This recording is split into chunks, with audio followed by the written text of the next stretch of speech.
Propaganda, otherwise known as a form of communication that influences our society on a certain issue or cause. There are many propaganda techniques used in today's society. Some are more common than others, such as stereotypes, plain folks, card stacking, and repetition. Elaborating on that, plain folks is the act of going up to strangers and asking their opinions on the issue for support. Card stacking states facts that add up to your claim.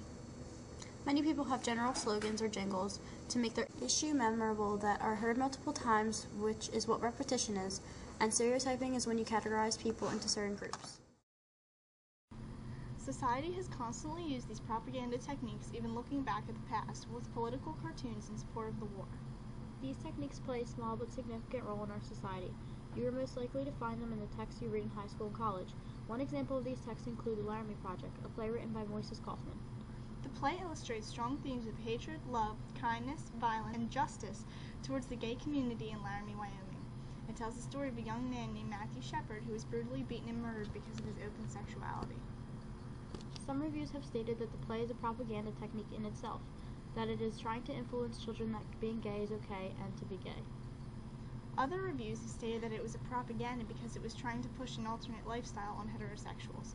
As one commenter posted on in response to a review, "So has anybody ever made a movie that stuck to the facts, ever? Where? Who?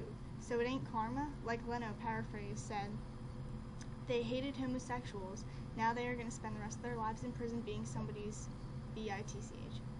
No, that movie was a propaganda piece.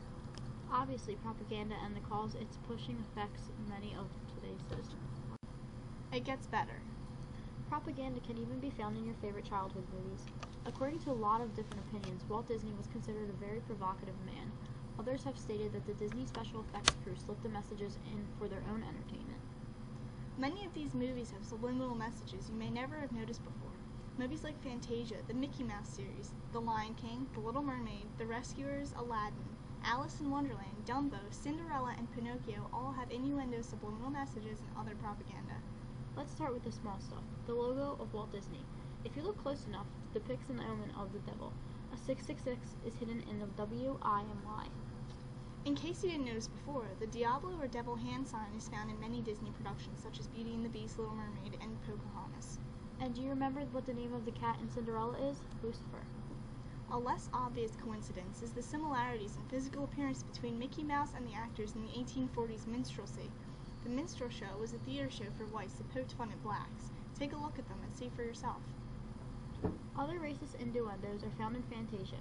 When the fawns are looking for mates, notice they only go to those who are with the same color as themselves. Dumbo was made during the time of the Jim Crow laws. Speaking of crows, if you listen to their voices, they were made to have those of blacks during that time. Other propaganda can be found in The Lion King, Beauty and the Beast, Aladdin, The Rescuers, Pinocchio, The Little Mermaid, Fantasia, and Pocahontas.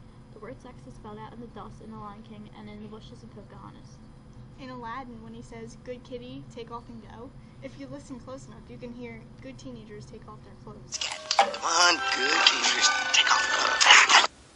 Also, in The Rescuers, when the two mice are riding past a window, a naked woman is in it.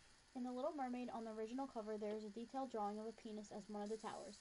There is also a scene where Ursula and Prince Eric are getting married, and it appears that the priest has an erection. In Pinocchio, the villain Stromboli, also known as the puppeteer, is a child molester. Even drug and alcohol-related propaganda is found in movies like Dumbo and Alice in Wonderland. During the scene, Dumbo is drinking from a barrel and gets drunk. He begins to hallucinate as well. In Alice in Wonderland, the caterpillar is smoking a hookah, which was used for tobacco. Also, the white rabbit is another word used for cocaine. As you can tell, propaganda techniques are used everywhere. Propaganda plays a huge role in our society and can push any and every cause possible. Hopefully you were informed well enough, because if not, that sucks. So now you know what a propaganda technique is. Yay! Bye-bye!